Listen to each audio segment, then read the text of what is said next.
আসসালামু আলাইকুম। সবাই কেমন আছেন? আশা করছি সবাই অনেক ভালো আছেন।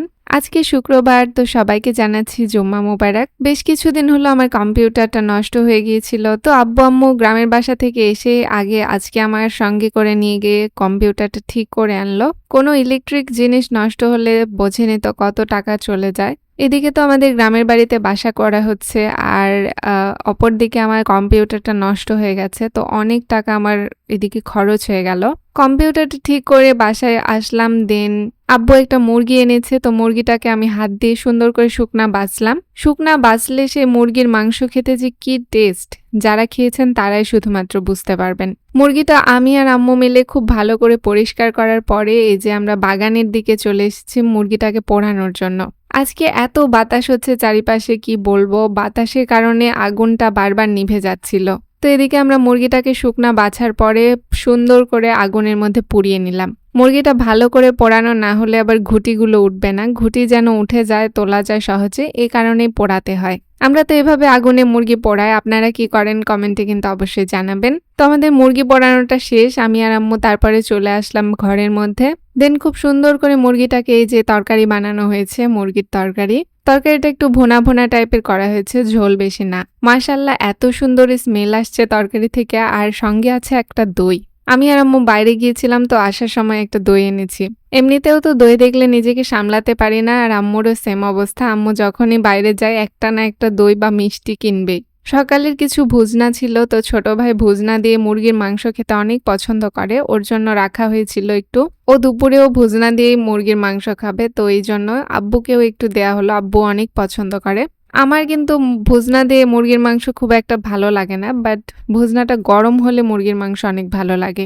মাশাআল্লাহ, আজকে দইটা এত লোভনীয় ছিল এবং খেতেও অনেক অনেক অনেক ভালো ছিল।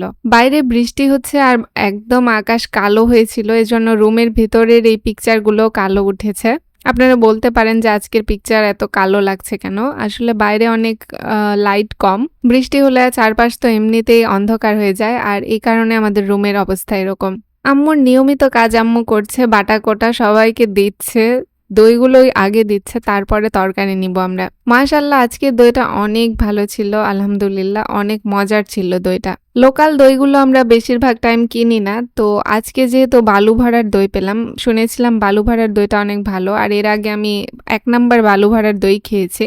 আজকের এটা যদিও খাওয়ার পরে বুঝলাম যে এটা ডুপ্লিকেট দই ছিল, কিন্তু মাশাআল্লাহ খেতে মোটামুটি টাইপের ভালোই ছিল। শুক্রবারের দিন আজকে একটু আইটেম হচ্ছে, সবাই মিলে একসঙ্গে বসে খেতে পারছি। আব্বু আম্মুর তো এই কয়দিন দৌড়ানি গেছে, শুধুমাত্র নওগাঁ টু মান্দা, মান্দা টু নওগাঁ। আমাদের গ্রামের বাসা যেহেতু মান্দাতে, তো আব্বু আম্মুকে শুধু যাতায়াতের উপরেই থাকতে হচ্ছে। আর একটা বাড়ি করা তো কমতা কথা না, অনেক কষ্ট, অনেক পরিশ্রমের ব্যাপার। আর সব থেকে বড় পরিশ্রম হচ্ছে মিস্ত্রিদেরকে চালানো। তো যাই হোক, আজকে শুক্রবার সবাই মিলে যে বসে একসঙ্গে খেতে পারছি, এটাই আলহামদুলিল্লাহ। আমি প্লেটে ভাত নিয়ে নিয়েছি, আর তরকারি আম্মু দিয়েছে, সঙ্গে আছে দই। আজকের খাবারটা একদম জমে যাবে। আব্বু খুব মজা করে খাচ্ছে, আর আব্বুকে দেখে খুব ভালো লাগছে, কারণ অনেকদিন পর আমি আব্বুকে দেখছি এভাবে খেতে। এতদিন তো 7-8 দিনের মতো আব্বু আম্মুকে ছাড়াই থেকেছি। আজকে আব্বু আম্মু আমি আমার ছোট ভাই মিলে বসে খাচ্ছি, এই খাবারটার মজাই আলাদা। এদিকে দেখেন আমার ছোট ভাই বেচারা ভাত মাখাচ্ছে, ওর মনটা একটু খারাপ, আব্বু আম্মু একটু বকা দিয়েছে এই কারণে। আমার ভাই গ্রামে গিয়ে এত ঘোরাফেরা করেছে যে এই কয়দিনের মধ্যে ওকে চিকন লাগছে অনেকটা, মানে না খাওয়া দাওয়া করেই শুধু ঘোরাফেরা করে। গ্রামে গেলে নাকি ওকে পাওয়া যায় না, ও কোথায় কোথায় যে ঘুরতে চলে যায় আমার চাচাতো ভাইদের সঙ্গে, ওর নিজেরও জানা থাকে না। যাই হোক, আমার ছোট ভাই খুব মজা করে খাচ্ছে, আর এখন আমি খাওয়া শুরু করে দিলাম বিসমিল্লাহ বলে। মাশাআল্লাহ, আজকের এই চিকেনটা এত টেস্টি হয়েছিল, এত টেস্টি। অনেকদিন আগে আমরা এভাবে চিকেন খেতাম, কিন্তু বেশ কিছুদিন হলো আমাদের সময় থাকে না, তো সময়ের অভাবে আমরা চিকেনটা এভাবে বাছতে পারি না। মুরগি হাত দিয়ে বেছে সেটা যদি পোড়ানো হয় আগুনে, সেই মুরগির মাংসটা খুব টেস্ট লাগে। অনেকদিন পরে এরকম মুরগির মাংস পেয়ে মাশাআল্লাহ অনেক ভালো লাগছে, একদম অর্গ্যানিক টাটকা মাংস। শুক্রবারের দিন এই মুরগিটা আমাদের কাটা বাছা করতে অনেক টাইম লেগেছিল, প্রায় 2:30টার মতো বেজে গেছে। তারপরে রান্না করতে করতে খাওয়া দাওয়া করতে আমাদের 3:30-4টা বেজেছে। যাই হোক, আম্মুকে একটু হেল্প তো করতেই হয়, হেল্প না করলে আম্মুর আরও দেরি হতো, আর আম্মুরও অনেক সমস্যা হতো। যেহেতু আজকে আমার জন্যই লেট তো কি আর করার। আমার সঙ্গে যদি আম্মু কম্পিউটারের দোকানে না যেত তো আম্মুর লেট হতো না রান্না করতে। তো ভিউয়ার্স সব খাবারের শেষে আমি দইটা নিয়ে নিলাম। মাশাআল্লাহ দইটা একদম অস্থির ছিল। এত টেস্টি দই। লোকাল দইগুলো এত টেস্টি হয় এটা আমার জানা ছিল না। যাই হোক অনেক ভালো লাগছে এই দইটা। তো আজকের ব্লগটা এখানেই শেষ করছি। সবাই ভালো থাকবেন, সুস্থ থাকবেন। আল্লাহ হাফেজ।